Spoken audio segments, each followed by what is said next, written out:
Isang magandang umaga, tanghali at gabi po sa ating lahat dyan sa Pilipinas.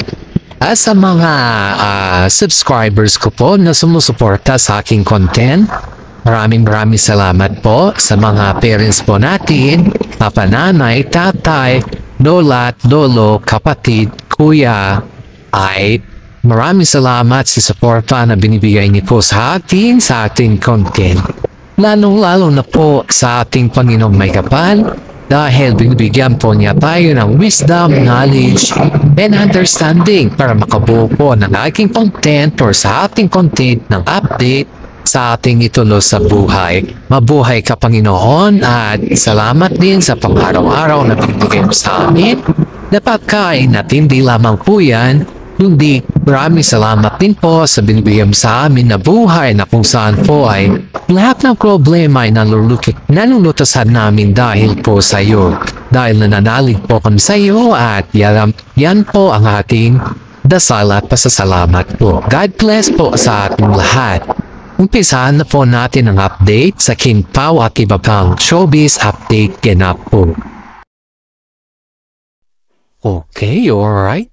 Update po tayo sa King Pao at iba pang showbiz ganap.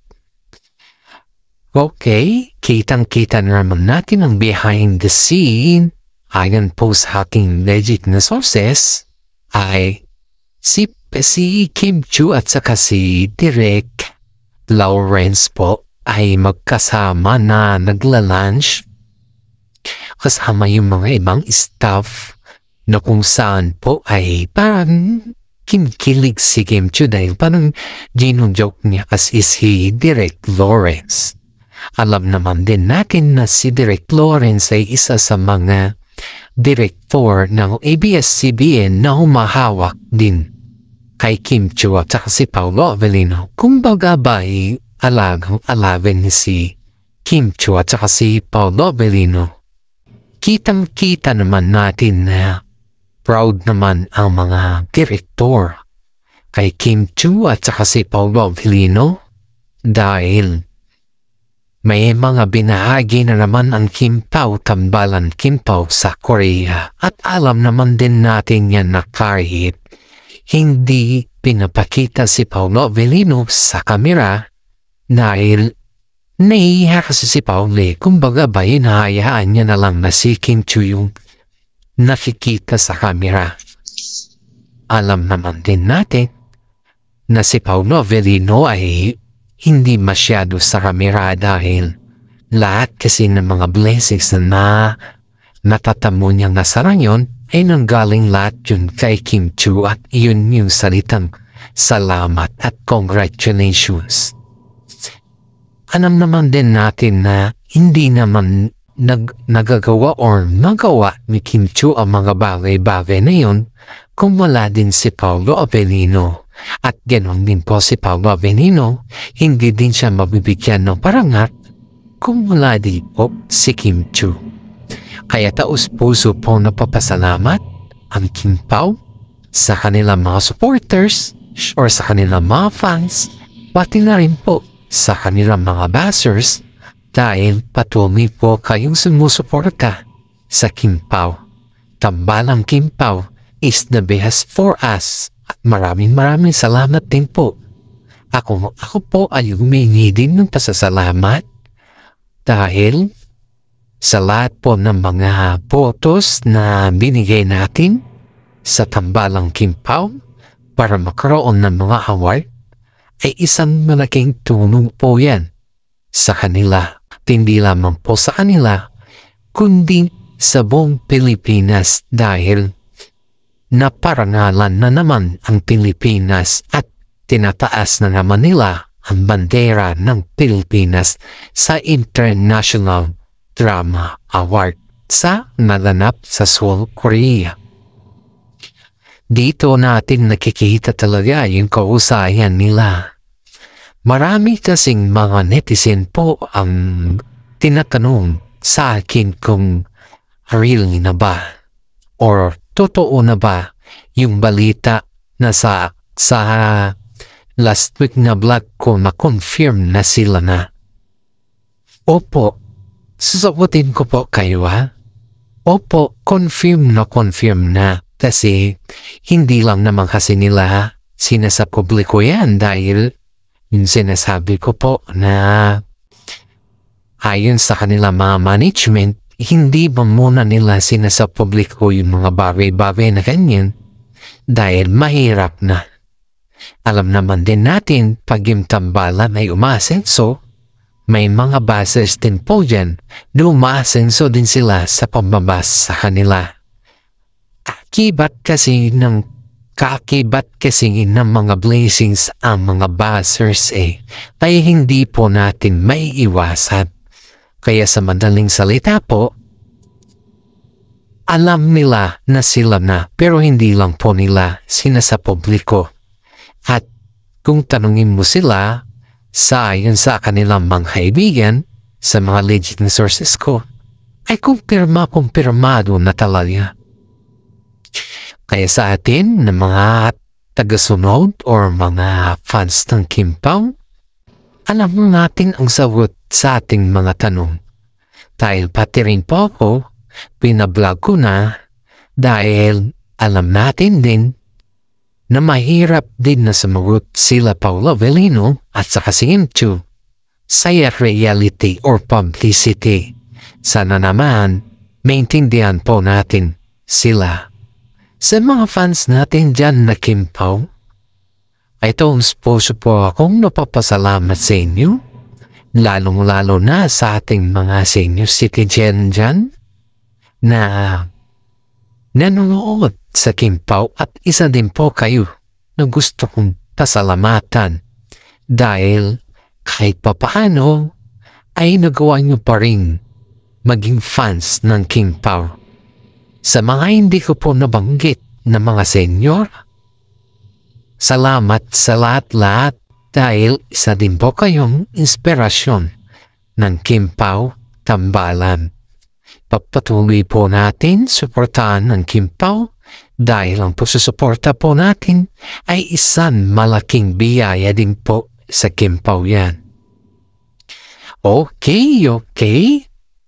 Dadako po tayo sa blind items na kung saan ayon sa aking legit na sources, may isang direktor na gustong kausapin si Kim Chiu dahil may gagawin ata silang movie at ang kanyang leading lady ay si Mr. D. Ayoko na lang po pangalanan kung sino yung Mr. D na yan. Kasi mahirap na, marami na naman kasing haka-haka na si Mr. D ay parang pinatandim kay Kim Chiu sa ngayon. Parang kumbaga ay tignan daw yung chemistry. Dahil parang nung last time kasi na na-interview si Kim Chiu ay sinabi niya doon na gusto rin daw niya makatambal si Mr. D pero noon yun nung wala pa si Paolo Avellino at nag-trending po yun na interview ni Kim Chiu noon. Kaya't mayan mo natin kung sino po ang Mr. D na yun. Medyo bigyan ko po kayo ng clue sa Mr. D na kapo. Isa po siya sa mga trending pa rin sa ngayon at ang kanyang nanay po ay politiko. Siya po ay isa sa mga veteranong young actor sa kanyang generasyon at may ex siya na long term.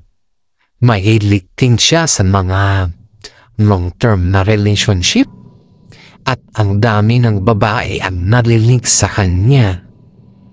Siya din po ay isa sa mga tinatawag dito matikan idol ba yung kumbaga is hang sa kanyang henerasyon. Siya po ay napaka-gentleman sa publiko at kapag tignan mo parang wala siyang kasalanan. Yan kasi still yun yung parang gentleman, pero yung pala may makaganapan siya na hindi mo pa akalain na magagawa niya. Parang ganon siya. May mga rumors na girlfriend niya, pero ang sabi dito ay isa siya manggagamit kasi. Dahil ang ex niya ngayon na babae ay ang nagsasabi na sayang na sinayang niya. Kaya dito si Mr. D, pilit niyang kinukuha yung kalooban ulit ng babae, pero sa kabila ng lahat, talagang inayawan niya na. Umayaw na yung babae sa kanya. Kaya dito po, alam nyo na kung sino ni aking blind items. Alam nyo kung sino yun. At siya din po ay napahiwatig sa kanyang management si Mr. D na towa, na parang dumidikit kasi siya kay Kim Chiu dahil si Kim Chiu ay sobrang dami na kanyang mga supporters. At parang kumbaga si Mr. D kasi ayaw niyang malamangan. Ayaw niyang may gaya sa mga ibang naglaos na ba sikat tapos naglaos na. Ayaw niya kasi yung may nilalamangan or nalalamangan siya sa kanyang mga sistema. Yun siya. Kaya si Mr. D, iniisip niya palagi na may mga panahon na baka kasi mawala yung kanyang career pag hindi siya makiling sa mga trending sa rin. Kumbaga, dapat kailangan subaybayan mo yung kanyang trending ba? Yun siya, yun yung sistema niya. Kaya dito po natin nakikita na si Mr. D ay abot ang kanyang dismaya nung nawala yung kanyang ex-girlfriend. Ayon sa ating legit na sources, ay parang yung mga kaibigan din ni Kim Chiu ay parang kinakaibigan din ni Mr. D para tanungin ko okay lang ba na magkaroon daw sila na project at kahit daw tawagan ni si Kim Chiu. Parang kumbaga, si Mr. D na yung nag-approach kay Kim Chiu na gumawa sila na project at tinaan din yun ni Mr. D sa management ni Kim Chiu at sa management niya. Pero ayon po sa aking legit na sources ay parang sinabihan ata ni Paolo Avellino si Kim Chiu na ikaw kung gusto mo, pero kung sa akin kasi parang kumbaga parang ayaw ni Paolo Avellino pero hindi niya lang kasi madiretso. Dahil nga pumapatok nga yung chemistry nila tapos biglang pumasok si Mr. D, diba? Parang sobrang pangit naman yun sa mata ng kanilang mga fans na parang pinag-aagawan na naman si Kim Chiu at parang kumbaga yung isang salita lang ba, yung gusto niyong sirain ang tambanan ng Kim Pao. Diba? Gaya din kay Joshua noon na parang nakita lang si Joshua noon nakapicture si Kim Chiu. Biglang gusto na nilang itandem si Joshua kay Kim Chiu. Yung mga ganon na sistema. Pero ito personal na gustong kausapin ni Mr. D si Kim Chiu. Pero ayon sa aking legit na sources ko, hindi daw nakapagsalita si Kim Chiu dahil alam niya naman at nakikiramdam din si Kim Chiu kay Paolo Avellino. Kaya nga yung tawagan nilang babe parang tinatago pa nga nila sa ngayon. Dahil ang dami kasing marami kasing project na dumarating sa kanila ba, yung mga blessings ba. Parang yung kanilang relationship is sineset aside nila yan. Parang hindi nila pinapalabas sa publiko na sila na o special sila o si pinitovan yan. Parang ganon yung mangyayari kasi kaya hanggat maaari ay pwede po nilang itago yan kasi alam naman nila sa sistema sa ngayon ayaw po nilang may mga nambabas sa kanila At which is tama naman po yun. Kaya ngayon, tumayan po natin ng sistema na kung saan ay meron talagang ugnayan si Mr. D sa mga ibang management kasi. Si Mr. D kasi is biglang sa asokmed pa. Parang yung mga fans na po yung gumagawa ng ka-chemistry yan ng mga ibang artista sa kanya. Pero yung sa mismo sa network, parang laos na siya. Wala na siya.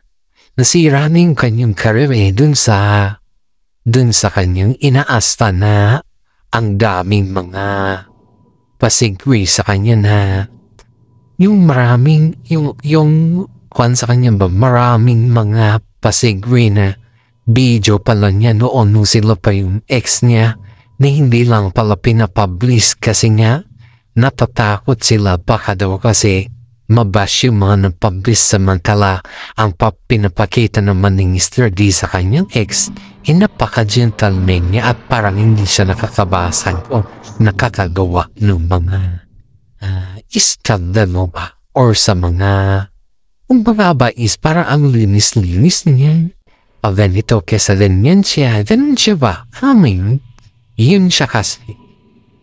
Kaya sa ngayon po ay parang hirap na siya pero hindi niya lang kasi maisa publiko yun. At ngayon, hanggang dito na lang po aking content. Please naman subscribe, share, and comment ng positibo. Maraming salamat sa mga suporta ninyo at God bless all.